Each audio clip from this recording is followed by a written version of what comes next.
Good evening, students. Welcome you back.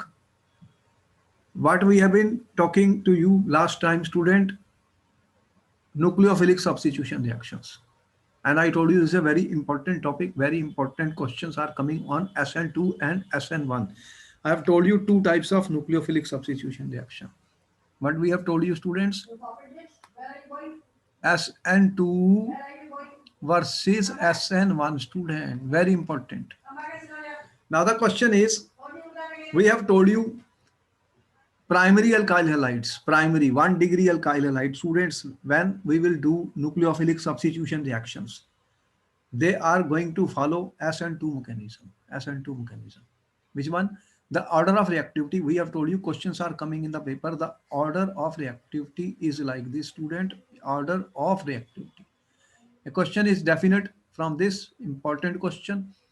1 degree is more than 2 degree, more than 3 degree in the case of SN2 because of steric reasons. That means, student, when bulky groups will be attached to the carbon, the direct attack of the nucleophile is difficult. The nucleophile attacks, the leaving group leaves. That is SN2 mechanism. In the rate determining step, both the nucleophile and the concentration of the reactants are involved in the rate determining step in SN2. And we told you I minus is a better leaving group than Br minus, Cl minus, and F minus. This is always true, students. This is the best leaving group. Questions have been asked in the paper on this. And we have given you questions and answers also for SN1, student. SN1 proceeds through formation of an intermediate which is called carbocation, students. And the stability of carbocation is a 3 degree carbocation, more stable than 2 degree, more stable than 1 degree. Therefore, the order of reactivity students in SN1 will be 3 degree will be more than 2 degree, and 2 degree will be more than 1 degree. So whenever you have tertiary alkyl halides, we are going to experience SN1 mechanism. Benzylic carbocation is also more stable. Allylic carbocation is also more stable. We have shown you. All those will follow SN1 mechanism. Such a question is going to be asked, student. Mechanism is very essential to learn chemistry, student. We have uploaded in the YouTube large number of organic reactions along with the mechanism. You can watch them 5 to 7 minutes only, and you will see what mechanism is there. It's very important because we have to learn the reactions, student, not mug the reactions. Mugging will not help. Questions are based on learning, how much you have learned. Okay, now we are coming to the most important part. I told you most important questions will be from the stereochemical aspects of nucleophilic substitution reaction, student. Important point to note that is in SN2, this question was given in the paper, which I am telling you. SN2 reactions, student, will involve student stereochemical inversion. Now the question is, student, what are stereoisomers? What are stereoisomers? These are some of the questions which we have to answer before we understand what we are talking about. For this, we have to find, student, what I am talking is, what is a chiral carbon, student? What is a chiral carbon? I am saying, what is an asymmetric carbon? Asymmetric carbon, student? A carbon which is attached to 4 different groups. I am saying this carbon is tetrahedral, student. If it is attached to 4 different groups, students. When carbon is attached to 4 different groups, this carbon is called asymmetric or chiral. Molecule becomes chiral. That means it will have a mirror image which will be non-superimposable students. Therefore, we have to understand optical activity student, optical active compounds. What are optical active compounds students? For this, we should learn what is plane polarized light student. And there was a question, which instrument is used for measurement of the optical activity? I am talking of polarimeter students. Polarimeter. All these things we have to understand. Let us see. Let us see what I am trying. Do you note down everything? Note down everything. Each and every word can become a question in the paper, student. Note down each and every point in your notebook. Very important. Okay, so certain principles we want to learn, student. First thing is, student, what do you mean by optical activity? What do you mean by optical activity, students? It has been experimentally found. Everything is experimentally found, student. Nothing is theoretical. If I write something in the book, experiment are done to verify it. What do you mean by optical active compounds? Certain compounds were found that they rotate plane polarized light, student. Plane polarized light. What is a plane polarized light, student? In physics, we are aware of the light. Light is, you are saying, sir, light is electromagnetic radiation, ordinary light. But this light has got, student, vibrations in all the directions, The ordinary light we are showing is something like this, student. There are electromagnetic radiations vibrating in all the direction. This is my ordinary light, student. Ordinary light. But if I pass it through a prism, student, prism, you have heard about in physics, Nicole prism, what they call as a Nicole prism, student. What happens is this will allow only one perpendicular direction vibrations to pass through it. What happens? These only these vibrations can pass through it, student, and that is called unordinary light, student. This is called plane polarized light. Plane polarized light, student. First, you should note down what is a plane polarized light, student. Very important. Okay? So when ordinary light is passed through a Nicole prism, then it becomes a plane polarized light, student. And when it is plane polarized light, we will pass it through a solution of the compound, student, organic compound solution. What can happen? This is my ordinary light. Ordinary light, student. Nicole prism, this is a plane polarized light. And here is my compound, student. What happens? I am passing it through, student, a sample. This is my sample of the organic compound, student.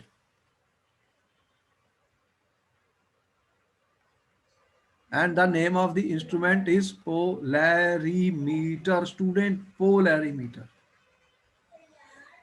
What will happen if ordinary light is passed through polarimeter? This is ordinary light, it is passed through polarimeter, student. What will happen?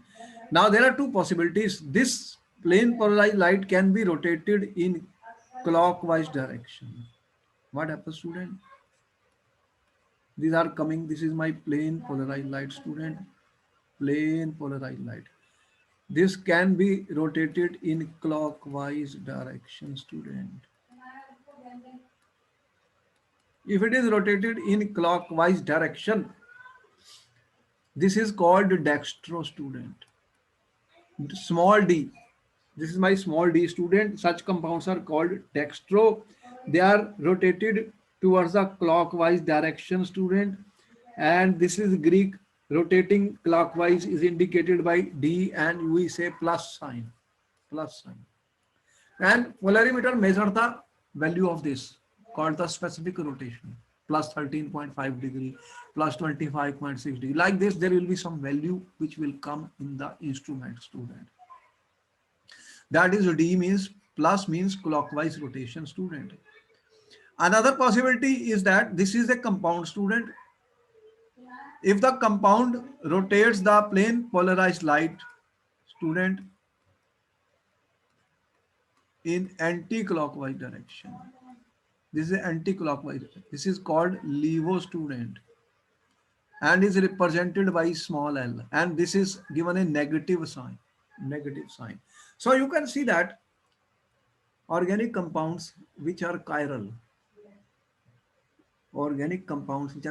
student, which have asymmetric carbon, they are optically active. What do you mean by? First you note down this, then I proceed further. You have noted down, then I will proceed further.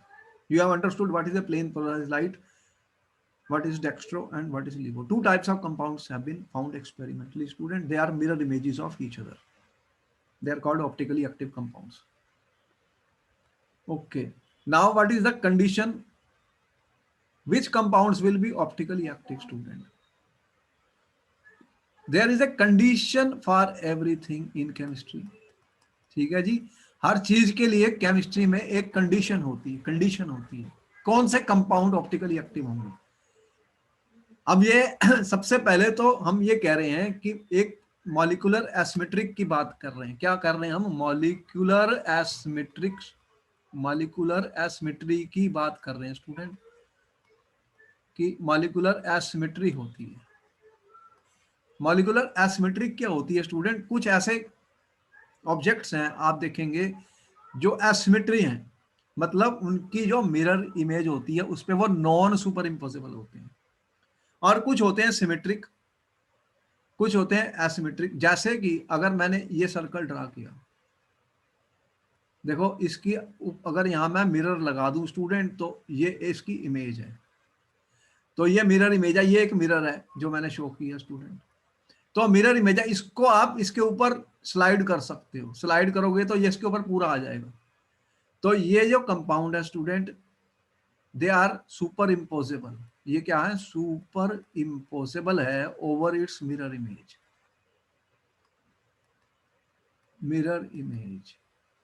और इसको हम बोलते हैं symmetric. ये symmetric है, student.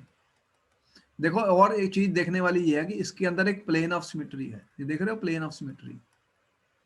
अगर मैं इसको यहां से काट दूं तो दो इक्वल हाफ्स में डिवाइड हो जाता है, इसे बोलते हैं प्लेन ऑफ सिमेट्री। तो ऐसे ऑब्जेक्ट्स में प्लेन ऑफ सिमेट्री दिख रहा है, इधर से भी काट सकता हूं। तो ये वाले जो कंपाउंड, जो ये इस टाइप के ऑब्जेक्ट्स आपको दिख रहे हैं, ये सिमेट्रिक हैं, ये सिमेट्रिक हैं। अब जो ऑर्गेनिक कंपाउंड्स की मैं बात कर रहा हूं, स्टूडेंट, उसमें मॉलिक्यूलर एसिमेट्रिक का मतलब मैंने बताया कि जब कार्बन के साथ 4 डिफरेंट ग्रुप लग जाते हैं, स्टूडेंट, यहां पर 4 डिफरेंट ग्रुप्स लग जाएंगे, ए, बी, और इसको मैं डी ले लेता हूं और इसको ई ले लेता हूं। यहां पे 4 डिफरेंट ग्रुप लग गए, तो ऐसे कार्बन को हम बोलते हैं एसिमेट्रिक कार्बन। क्या हो गया ये, स्टूडेंट? ये वाला कार्बन एसिमेट्रिक हो गया, मतलब इसको बोलते हैं कायरल मॉलिक्यूल। ये हो गया कायरल मॉलिक्यूल। होगा क्या, स्टूडेंट, की जो कायरल मॉलिक्यूल होगा उसकी जो मिरर इमेज होगी, इसकी जो मिरर इमेज होगी, स्टूडेंट्स, वो नॉन सुपर इम्पोसिबल होगी, नॉन सुपर इम्पोसिबल होगी।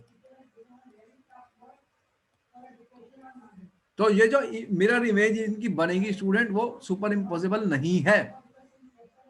तो ऐसे मॉलिक्यूल्स को कायरल मॉलिक्यूल कहा जाता है, और जो मॉलिक्यूल्स सुपर इम्पोज हो जाते हैं उन्हें ए कायरल मॉलिक्यूल्स कहा जाता है। ए कायरल वाले कौन से होंगे? ए कायरल वाले वो होंगे जो which will be super imposable. वो सुपर इम्पोजेबल होते हैं, student, on their mirror images. देखिए यहां पर एक ये मैंने शो किया, देख रहे हो, ये इसके इसको स्लाइड करोगे तो ये पूरा इसके ऊपर आ जाएगा, पूरा ये भी इसके ऊपर पूरा आ जाएगा। तो ये वाले जो ये सुपर इम्पोजेबल है इस मिरर इमेज के ऊपर, इन्हें नॉन कायरल कहा जाता है।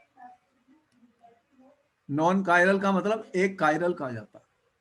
यहां पे देख रहे हो ये सुपर इम्पोज नहीं हो सकते, स्लाइड करके देख लो, ये इसको स्लाइड करोगे या इनको स्लाइड करोगे सुपर इम्पॉसिबल नहीं है स्टूडेंट, ये non super impossible mirror images हैं, नॉन सुपर इम्पोजेबल है mirror images students on their mirror images.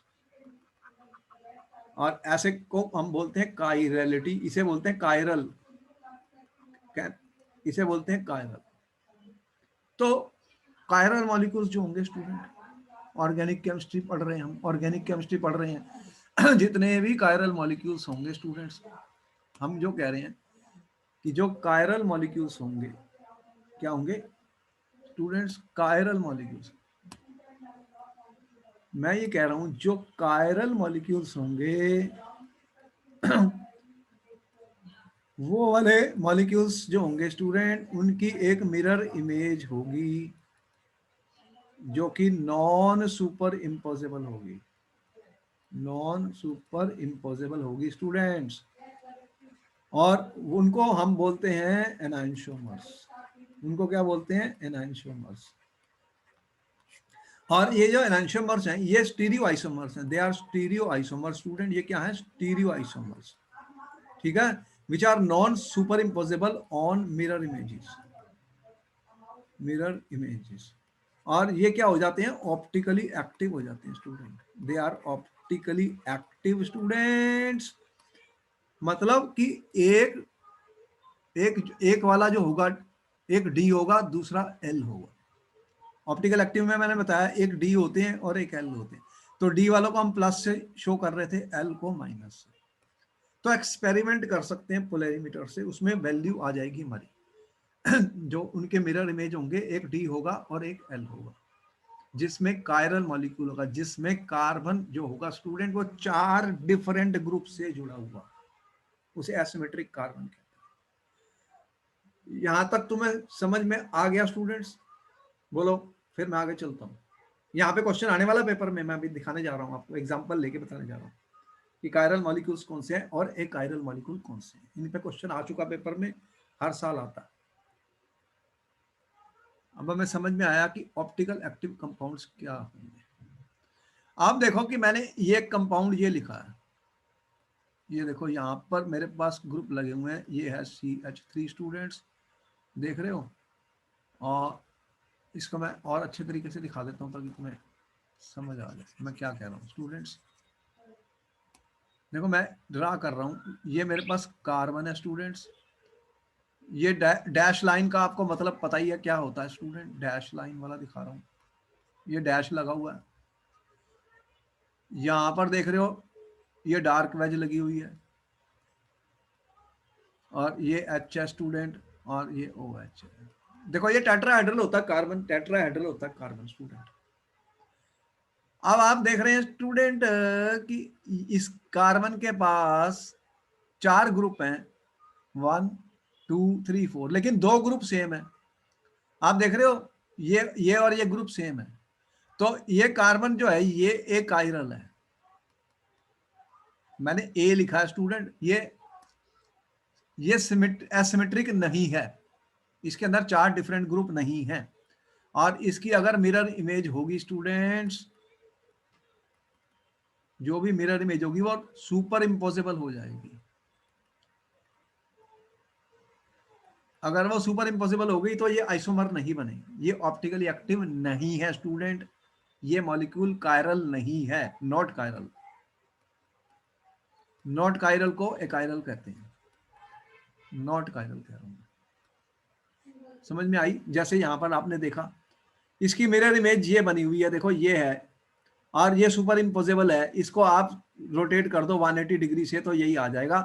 तो ये सी, जो सी है it is obtained by 180 degree rotation, C is superimposable on A. तो ये जो सी है स्टूडेंट, ये जो सी और ए है they are superimposable student, ये सुपर इम्पोजेबल है। क्या है? Super imposable.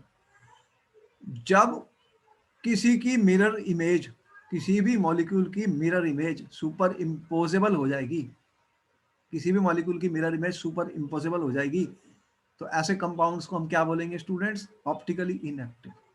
और इस मॉलिक्यूल को क्या कहते हैं? It is not chiral. Not chiral को क्या बोलते हैं? ए कायरल। तो ये वाला जो मैंने मॉलिक्यूल दिखाया स्टूडेंट, ये है ए कायरल स्टूडेंट। इसे क्या बोलूंगा? ए कायरल। ए लगा दिया ना, ए कायरल मतलब कार्बन के साथ 4 डिफरेंट ग्रुप नहीं है।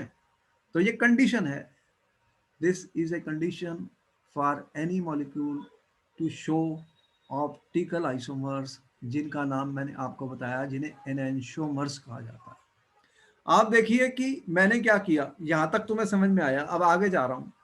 अब मैं एक कंपाउंड और बना रहा हूं स्टूडेंट। देखो ये है मेरे पास, यहाँ पर ये मैंने लगाई डार्क वेज स्टूडेंट। ये है एक ग्रुप इथाइल, और मैं एक ग्रुप और लगा रहा हूँ स्टूडेंट,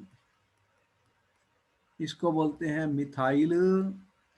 यहाँ पे मैंने हाइड्रोजन लगाई है, यहाँ पे मैंने OH लगाई है।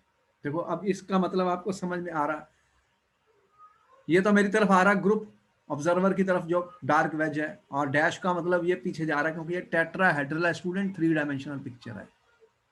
अरे 3 डायमेंशनल होते हैं और इनकी शेप तुम्हें बताइए, टेट्राहेड्रल है। क्या है? टेट्राहेड्रल, 3 डायमेंशनल है, ये टेट्राहेड्रल है स्टूडेंट्स। अब इसकी अगर मिरर इमेज बनाएंगे स्टूडेंट्स, यहाँ पे इमेजिन करिए कि मिरर पड़ी हुई है। अगर इसकी मिरर इमेज कैसी दिखेगी, तो यहाँ पर आपको दिख रहा है कि ये मेरा कार्बन है स्टूडेंट। अब ये OH ग्रुप मुझे कहाँ दिखेगा स्टूडेंट? ये जो लाइन नॉर्मल है ये प्लेन में ही होती है, ये प्लेन में होती है, ये आउट ऑफ प्लेन है, ये मेरी तरफ आ रही है, ये पीछे जा रही है, क्योंकि ये एक 3 डायमेंशनल पिक्चर है टेट्राहेड्रल, जो आप छोटा मोटा मैथ्स जानते हैं स्टूडेंट। टेट्राहेड्रल क्या होता है? sp3 हाइब्रिडाइजेशन है कार्बन की। अब ये वाला ग्रुप कहाँ गया स्टूडेंट? जब इसकी मिरर में देखेंगे, मिरर में देखेंगे तो कैसे दिखेगा ये मिरर इमेज है इसकी। देखो हमारी लाइफ में जो हम साइंस पढ़ते हैं स्टूडेंट, उसमें इमेजिनेशन बहुत बड़ा यूज होता है। विदाउट इमेजिनेशन कुछ भी नहीं है हमारे दिमाग में। हमें विजुलाइजेशन और imagination is a part of our science. अगर हम इन चीजों को नहीं देख पाएंगे तो फिर हम समझ भी नहीं पाएंगे। तो हमें समझने के लिए विजुलाइज करना है, इमेजिन करना है बहुत कुछ। हम 3 डायमेंशनल चीजें ब्लैक बोर्ड पे नहीं बना सकते। अब ये क्या हुआ फिर, ये हाइड्रोजन इधर को दिख रही थी मुझे, इसकी मिरर इमेज में कैसे दिखेगी? ये हाइड्रोजन है, और ये C2H5 कहाँ गया मिरर इमेज में? ये डार्क लाइन दिखा रहा हूं मैं, देखो ये मेरा C2H5 है, ये ऐसे दिखेगा। अब ये कार्बन के बाद 4 सेम ग्रुप है या डिफरेंट है? जल्दी से बताओ। ये तो डिफरेंट है। या डिफरेंट है? डिफरेंट है। डिफरेंट है, इसको मैंने स्टार लगा दिया। इसको बोलते हैं एसिमेट्रिक कार्बन। तो स्टूडेंट्स इसी को बोलते हैं कायरल। ये कौन सा, ये वाला जो कंपाउंड है ये है कायरल। इसे क्या बोलते हैं? Chiral molecule. ये पूछेगा पेपर में, क्वेश्चन आ चुका है इसलिए बता रहा हूं, कायरल मॉलिक्यूल।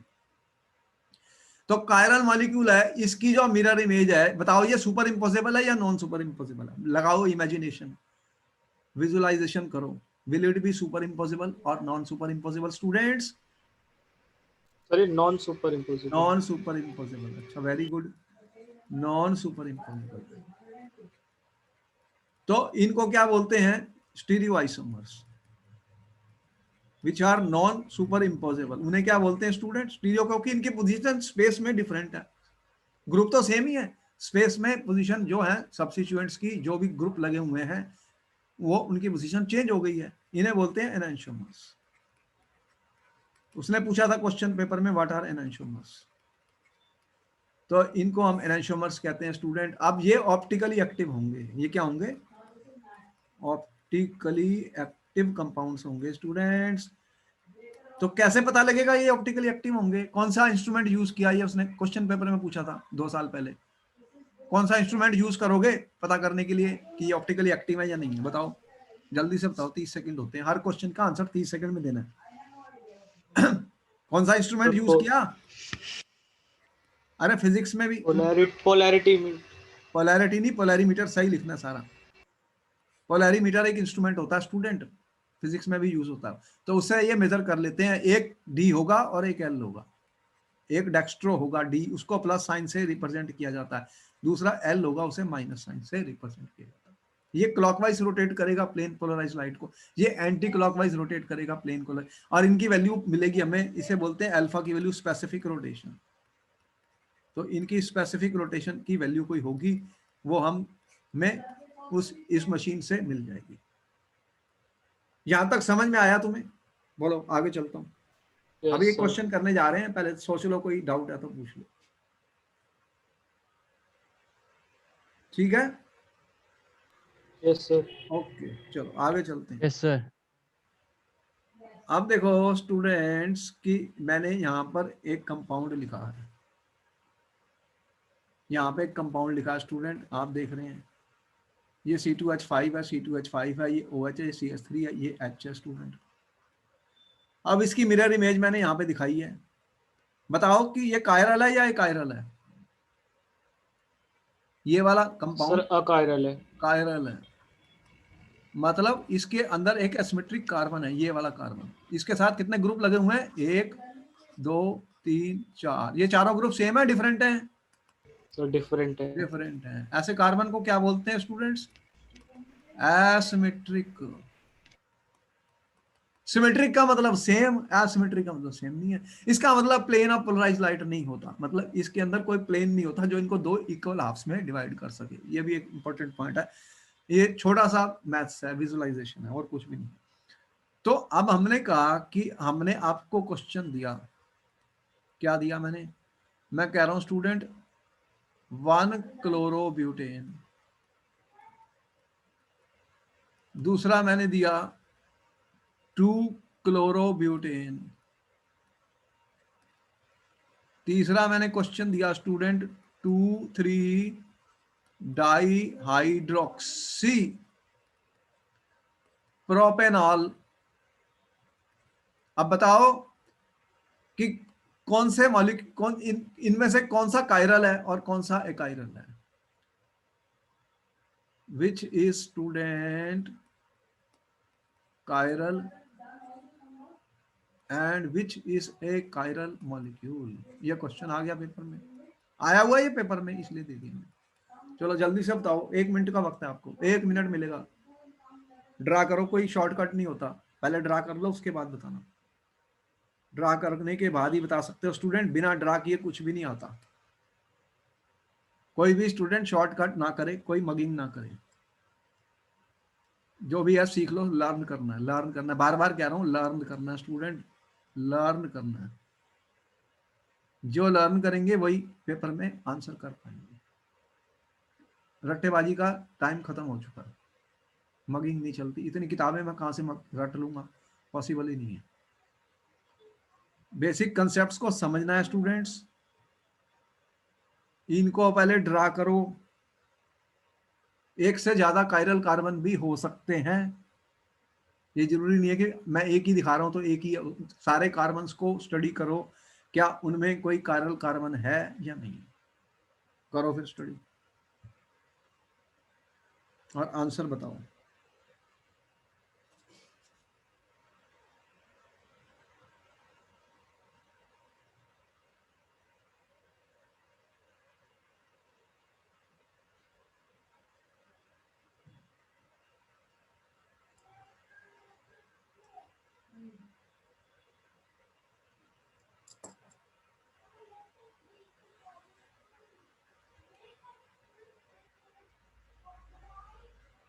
पहला वाला क्या लिखा? एक, हाँ मैं कैसे बनाता हूं, 1 2 3 4। ब्यूटेन का मतलब पेरेंट चेन 4 कार्बन की है और एक पे Cl लगा हुआ है। तो अगर मैं इसको नंबर कर दूं 1 2 3 4, तो यहाँ पे Cl है स्टूडेंट्स। तो इसके पास कार्बन की वैलेंसी 4 4 4, लो ये वाला मॉलिक्यूल है। अब बताओ इसमें कितने कायरल कार्बन है? पहले वाले में इसमें कायरल कार्बन कितने हैं स्टूडेंट्स? दूसरा भी बना लेता हूँ, लो दूसरे वाले 2 क्लोरोब्यूटेन है, 1 2 3 4, ये 2 पर लगा Cl, फिर यहाँ पे क्या लगा, फिर CH3, ये लगा CH3, ये लगा CH2, ये लगा H, ये वाला दूसरा। बताओ कि कौन सा कायरल है, कौन सा एकायरल है। और तीसरा भी लिख देता हूँ, 2,3 di hydroxy, 2,3 di hydroxy propanal. Propanal का मतलब एल्डिहाइड है। एल्डिहाइड क्या होते हैं, एक नंबर इसी को मिलता है, 2, और तीसरा ये है।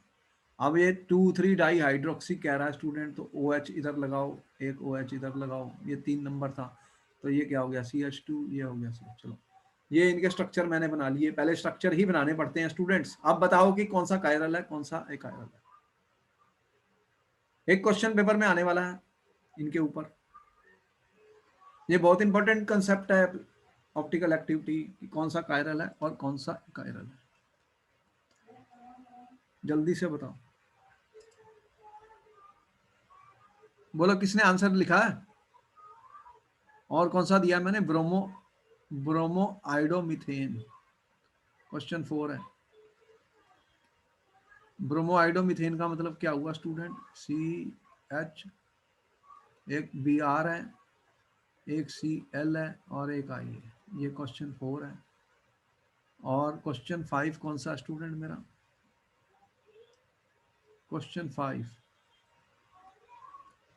2 bromo propanoic acid. Propanoic acid क्या होता, 3 कार्बन लगने हैं प्रोपेनोइक एसिड, 2 पे ब्रोमो है। चलो, ये 4-5 क्वेश्चन है, बताओ क्या आंसर निकला। सर पहले वाला एक कायरल है। ये वाला कंपाउंड एक आयरल है, ये यस सर। सही आंसर है, करेक्ट आंसर है। चलो, इसमें कोई भी नहीं है एस्टिमेट। दूसरे वाले में सेकंड वाला कहाँ पर है, कायरल है। कायरल कार्बन कौन सा है। ये वाले कार्बन पर कितने हैं, 4 ग्रुप लगे हैं अलग से, देख रहे हो, 1, 2, 3 और 4, यस सर। ये कायरल है। चलो, ये भी सही आंसर है। तीसरा,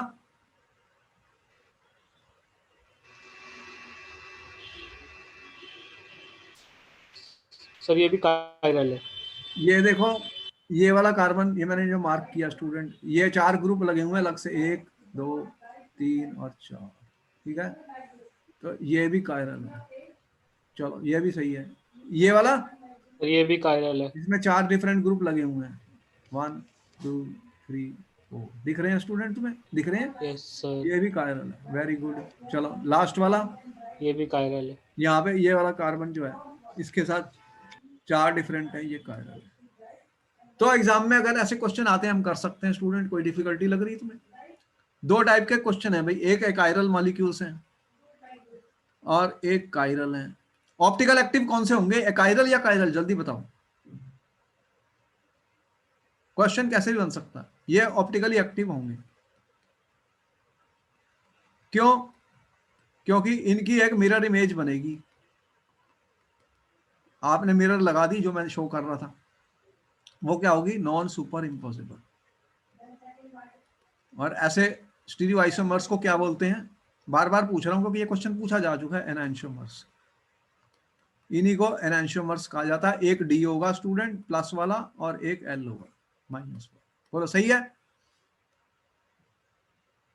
डेक्स्ट्रो और लिवो 2 ही बताए थे ना तुम्हें, -1 साइन की, बस एक प्लस और एक माइनस, ठीक है। तो इस तरह से हमें केमिस्ट्री में ऑप्टिकल एक्टिविटी का पता लग गया। ये बहुत इंपॉर्टेंट कंसेप्ट है, ऑर्गेनिक केमिस्ट्री में बहुत यूज होती है।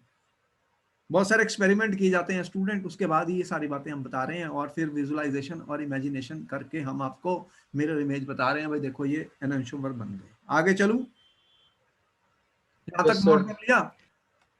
Yes sir. अच्छा स्टूडेंट, अब एक और चीज आ गई जो उसने पेपर में पूछी थी, a mixture containing 2 enantiomer in equal proportions.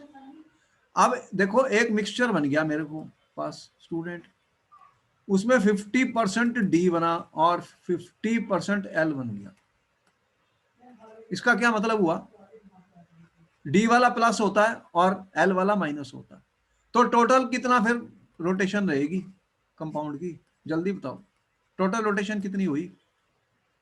जितनी प्लस है उतनी माइनस है, तो जीरो होगी ना, टोटल रोटेशन जीरो के बराबर होगी। Yes sir. तो ऐसे मिक्सचर्स को बोला जाता है रैसमिक मॉडिफिकेशन। इनको हम क्या बोलते हैं? रैसमिक मिक्सचर स्टूडेंट, या रैसमिक मॉडिफिकेशन कहा जाता है। ये पूछा जा चुका है पेपर में, व्हाट इज रैसमिक मॉडिफिकेशन स्टूडेंट, ये पेपर में आ चुका है, व्हाट इज रैसमिक मॉडिफिकेशन और रैसमिक मिक्सचर क्या कहते हैं। इसको मैं ऐसे भी रिप्रेजेंट करता हूं, DL या प्लस माइनस, मतलब जितना 50-50 है, 50% प्लस है, 50% माइनस है। जैसे कि उसने ये लिख दिया प्लस माइनस, प्लस माइनस, इसको ठीक कर देता हूँ लोग, प्लस माइनस मैंने ये लिख दिया प्लस माइनस ब्यूटान टू ऑल। इसका क्या मतलब है बताओ, इसका क्या मतलब हुआ? अगर एग्जाम में मैंने ऐसे लिख दिया, वो पूछेगा ये कंपाउंड क्या है, आप क्या आंसर लिखोगे? इसको क्या बोलेंगे? रैसमिक मिक्सचर है ये। सर ये रेस तो क्या ये ऑप्टिकली एक्टिव होगा? बोलो। नहीं होगा। Optically active? No sir. तो it will be optically inactive student, क्योंकि 50-50 है, तो दोनों की रोटेशन कैंसिल हो जाएगी, दोनों की रोटेशन कैंसिल हो जाएगी। जब मैंने कहा था कि SN1 रिएक्शन होगी स्टूडेंट, SN1 रिएक्शन, SN1 में क्या होगा? जब मैंने दिखाया कि SN1, जैसे मैंने एक कहा CH3 थ्राइसो CBr, इसको मैंने रिएक्ट किया स्टूडेंट एक्वस NaOH के साथ। अब ये प्रोडक्ट बना रहा, ये SN1 वाला है। अगर ये कंपाउंड, ये तो एक आयरल है, ये तो एक आयरल है स्टूडेंट। अगर मैं कहूं कि 4 डिफरेंट ग्रुप लगे हुए हैं, अगर 4 डिफरेंट बोला कोई कंपाउंड मिल जाए मुझे, अगर एक H लगा हुआ है, एक मैं ये कह दूं CH3 लगा हुआ है, और एक मैं कह दूं CH2, और इस तरह से कोई लगा हुआ है स्टूडेंट कंपाउंड, तो ये 4 तो डिफरेंट ग्रुप लगे हैं यहाँ पर, ये तो एसिमेट्रिक है। तो इस केस में हमने बताया था कि भाई क्या होने वाला है, ये तो बड़े बड़े ग्रुप हैं मोटे मोटे, तो ये क्या करेगा, ये पहले लिविंग ग्रुप छोड़ देगा, लिविंग ग्रुप, ये लिविंग ग्रुप पहले ही चले जाएगा, तो क्या होगा फिर? यहाँ पे आप कह रहे हो C2H5 लगा हुआ है, यहाँ पे CH3 लगा हुआ है, और ये H, ये इस तरह से बन गया कार्बोकेटायन, बन गया कार्बोकेटायन। बोलो। Yes sir.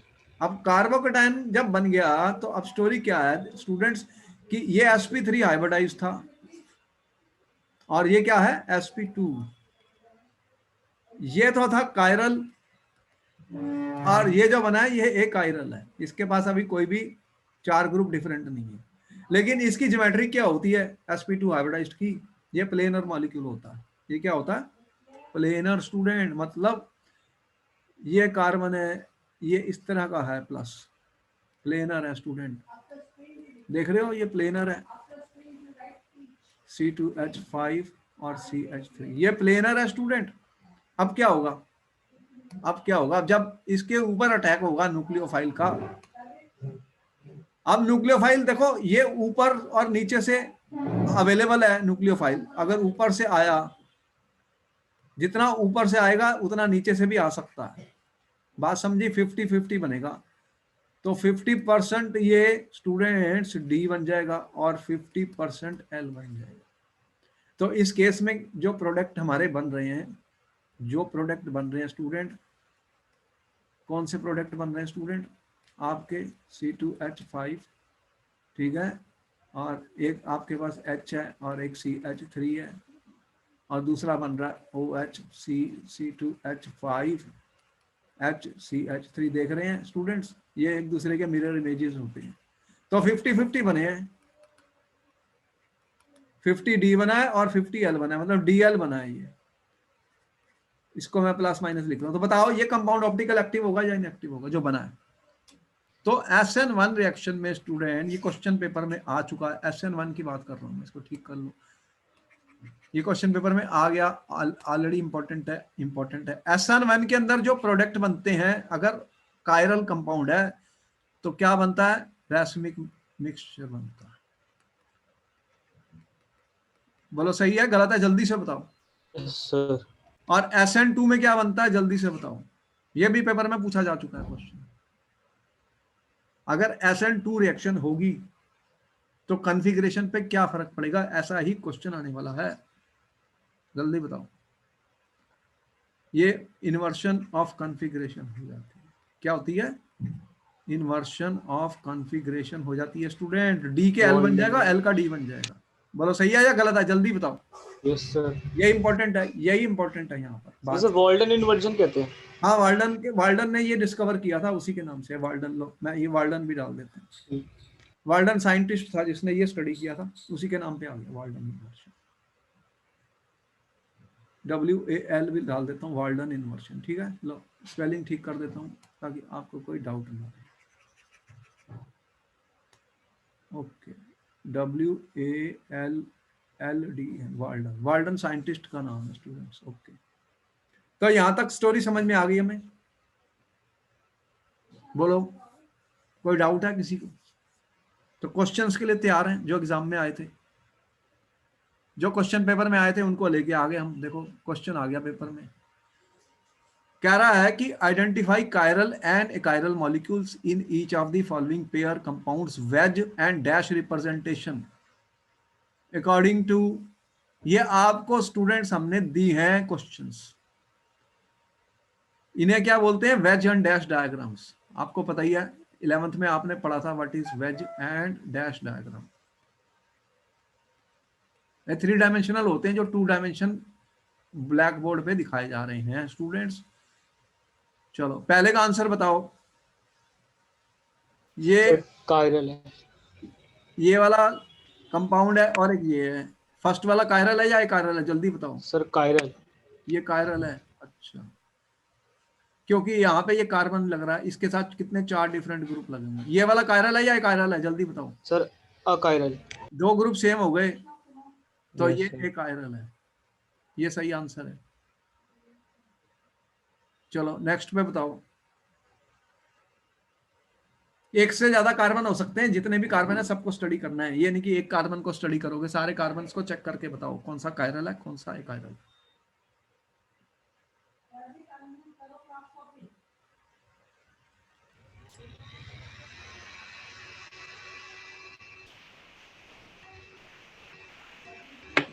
सर ये कायरल है।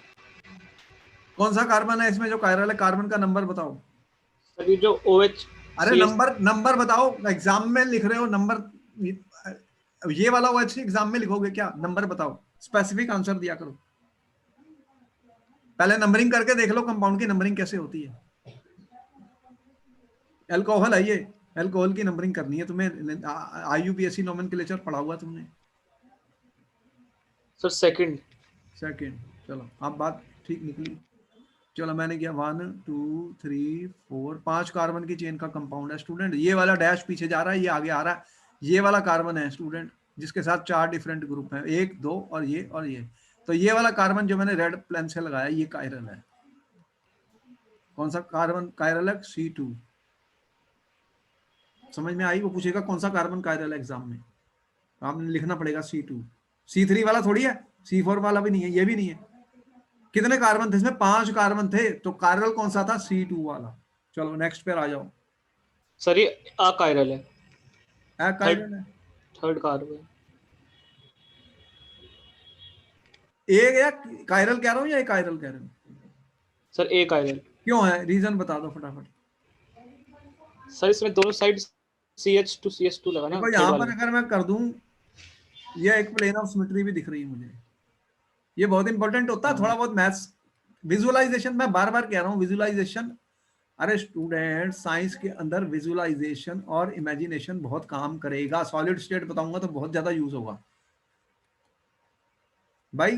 2 डायमेंशनल चीजों को 2 डायमेंशनल ब्लैक बोर्ड पे 3 डायमेंशनल ऑब्जेक्ट्स दिखाए जा रहे हैं, तभी तो डैश लगाए हुए हैं। ये पीछे, ये आगे, ये सामने आ रहा है, ये पीछे जा रहा है। हर एक कार्बन टेट्राहेड्रल है। कार्बन sp3 हाइब्रिडाइज्ड है स्टूडेंट, टेट्राहेड्रल। तो इसलिए यहाँ पे प्लेन ऑफ सिमेट्री होगा, तो ये एक आयरल है, ये सही आंसर है। चलो नेक्स्ट पे आओ। जो स्टूडेंट विजुलाइज नहीं कर सकते वो आंसर क्या करेंगे फिर? आगे आ जाओ, नेक्स्ट क्वेश्चन। सर ये कायरल है। ये वाला कार्बन देख रहे हो, यस इसके सर। साथ 4 डिफरेंट ग्रुप हैं, ये कायरल है, ये सही आंसर है। चलो नेक्स्ट पर आओ। सर ये अकायरल है। ये एक आयरन है, चलो ये सही है। किसी भी स्टूडेंट को डाउट है? एक क्वेश्चन पेपर में कोई भी आ सकता है। ये वाला आ चुका है पेपर में कई बार, क्योंकि इसमें थोड़ा सा स्टूडेंट को कंफ्यूजन था। ये पेपर में आया था सीबीएसई में, थोड़ा बहुत चेंज करके पेपर बन जाते हैं। बोलो कोई भी स्टूडेंट को डाउट है? No sir. चलो आगे चलते हैं फिर। जब डाउट नहीं है तो आगे चलते हैं। आप सारी पॉइंट्स को नोट कर रहे हो स्टूडेंट, एक एक वर्ड को नोट कर लो, एक एक वर्ड, एक एक लाइन को मैं डी कोड कर रहा हूँ, डी कोड कर रहा हूँ। और ये कोई भी लाइन, कोई भी वर्ड क्वेश्चन बन जाता है। और आप खुद ही क्वेश्चन बना सकते हो पेपर में। पेपर के क्वेश्चन कैसे बनते हैं, मैं ऑब्जेक्टिव टाइप में बनाऊंगा, 4 चॉइसेस दे दूंगा, आपने डिसाइड करना है आंसर सही कौन सा। तो जिसने लर्न नहीं किया वो नहीं आंसर कर सकता, जिसने लर्न किया है उसको कोई भी क्वेश्चन दे दो, छोटी मोटी ट्रिक तो वो प्ले करेगा ही, जो बनाएगा पेपर तो आपको ट्विस्ट करेगा। कोई भी पेपर दे दो उसमें वो आपको ट्विस्ट करेगा स्टूडेंट। चलो अब क्या क्या चीजें हमने सीखी अभी तक। एक होता है रिटेंशन ऑफ कॉन्फ़िगरेशन। रिटेंशन का मतलब क्या होता है? देखो कॉन्फ़िगरेशन की बात कर रहा हूँ, मॉलिक्यूल्स जो हैं स्टूडेंट, उनकी एटम्स का अरेंजमेंट इन स्पेस की बात कर रहा हूँ। अगर उनका कोई भी चेंज नहीं होता कॉन्फ़िगरेशन, तो फिर क्या होगा? रिटेंशन। उसे क्या बोलेंगे? रिटेंशन। जैसे कि यहां पर देखो मैंने क्या दिखाया है, ये कार्बन है, ये बॉन्ड लाइन रिप्रेजेंटेशन होते हैं, ये कार्बन बीच में ही होता है, ये कार्बन है, ये 4 ग्रुप लगे, चार चार ग्रुप। यहाँ पे एक्स था, एक्स की जगह यहाँ वाई आ गया। ये न्यूक्लियोफिलिक सब्स्टिट्यूशन ही तो बता रहा हूं मैं, न्यूक्लियोफाइलिक सब्स्टिट्यूशन रिएक्शन ही बता रहा हूं स्टूडेंट। तो वाई माइनस क्या है? न्यूक्लियोफाइल। अब एक्स गया बाहर और वाई अंदर आ गया। बताओ इसके अंदर कोई चेंज हुई है कॉन्फ़िगरेशन में? कोई चेंज दिखी है तुम्हें? जल्दी से बताओ। ये जिस पोजीशन पर एक्स था स्टूडेंट उसी पे लगा हुआ है प्रोडक्ट में भी। ये मेरा प्रोडक्ट है, सर ये नहीं हुई कोई रिएक्टेंट है, ये सबस्ट्रेट है, इसे सबस्ट्रेट कहते हैं हम।